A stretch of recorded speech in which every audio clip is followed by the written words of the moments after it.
Kembali bicara soal pertemuan Ketua Umum PSI, Kaisang Pangarep dengan pimpinan PKS di DPP PKS. Masih bersama kita, Ismail Bahtiar, politisi muda PKS, Mas Aryo Bimo, juru bicara PSI, dan juga pengamat politik BRIN, Bu Siti Zuhro.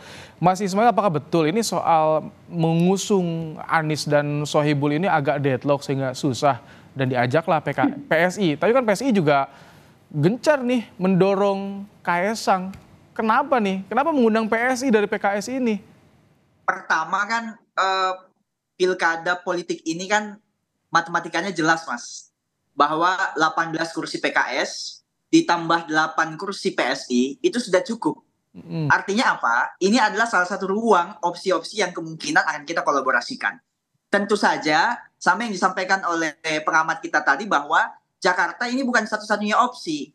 Kalau kita lihat bagaimana survei Mas Kaisang di Jawa Tengah menempati urutan pertama, ya saya kira juga PKS melirik bahwa ini adalah potensi yang bisa dikolaborasikan.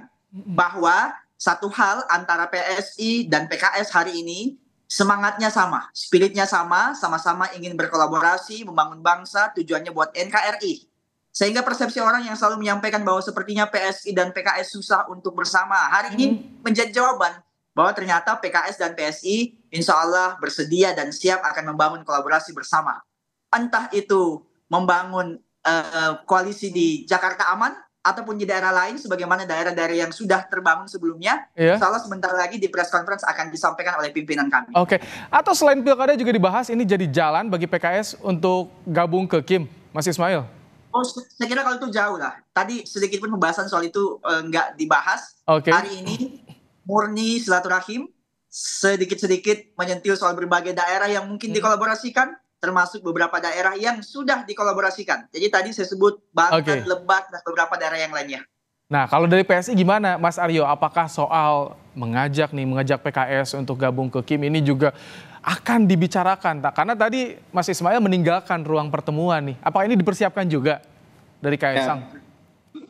Jadi yang penting bagi PSI adalah memastikan semua program kerja yang akan dilakukan oleh Pak Prabowo dan Mas Gibran itu nanti inline dengan kepala-kepala daerah yang akan dipilih pada November 2024 nanti.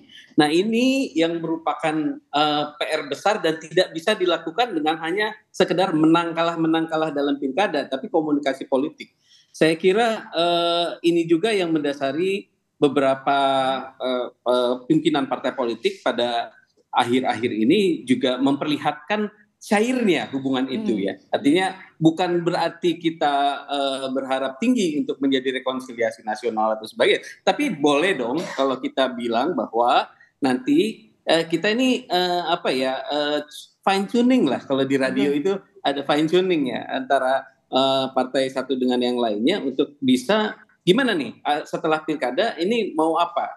Itu yang dilakukan. Tapi tetap menawarkan Kaisang untuk maju di Pilgub, entah itu Jakarta atau justru Jawa Tengah. Jadi bukan istilahnya saya luruskan, mungkin bukan menawarkan, tapi kami membuka diri ya, terutama di daerah-daerah yang dimana kita memang punya kursi dan kita memang bisa berkolaborasi dengan partai lain. Artinya kalau misalnya di sini mungkin saya nggak tahu apa yang terjadi di dalam tadi ya, apa pembicaraannya seperti apa, tapi yang jelas Mas Kaisang akan menawarkan posisi PSI di dalam pembangunan ke depan gitu ya, termasuk nanti salah satunya adalah bagaimana menempatkan calon kepala daerah yang memang mempunyai komitmen untuk bisa meneruskan. Jadi inti Kaisang datang ke PKS akan menjajaki koalisi dengan PKS? Di mana? Sorry? Inti dari Kaisang datang ke PKS ini akan membuka pintu koalisi bersama PKS? Mungkin saja apa yang dilakukan itu adalah pembuka. Nah, ini komunikasi politik ya. Saya sekali lagi Ibu Siti kan tadi masih tahan-tahan karena nunggu preskon juga ya. Seperti komunikasi politik biasa. Apakah ujungnya nanti adalah koalisi atau tidak ya, kita masih punya waktu. Oke. Bu Siti, ini kerjasama apa yang bisa timbul dari pertemuan sore hari ini Kaisang dan juga Presiden PKS? Karena sama-sama nih dua partai ini mengusung nama di partai sendiri untuk Pilgub Jakarta terutama, Bu Siti. Iya, kita coba ini ya runut apa yang terjadi di menjelang Pilpres kan. Begitu ketua-ketua umum khususnya kalau PDIP diwakili oleh Mbak Puan ya, tapi atas nama ketua umum itu bertemu antar mereka gitu ya, ganti-ganti gitu, antar partai PDI Perjuangan dengan Golkar, lalu dengan Gerindra, lalu dengan Nasdem dan sebagainya. Itu sebenarnya intinya adalah menjajaki ada kesamaan, banyak kesamaan atau banyak perbedaannya.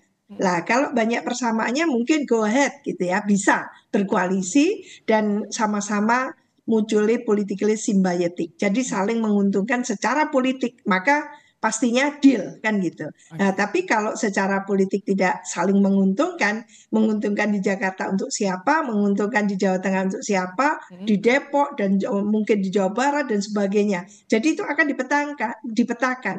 Nah, dalam PSI ini kan ketua umumnya gitu ya, ketemu dengan ketua umum PKS gitu ya. Lah tentu mereka tidak ada barrier karena akan menentukan, sama-sama punya otoritas untuk menentukan ke depan akan seperti apa. Jadi kalau saya memaknai ini baru di tahapan akan melakukan koalisi di beberapa daerah kalau ketemu gitu ya, kata kuncinya di masing-masing partai ini.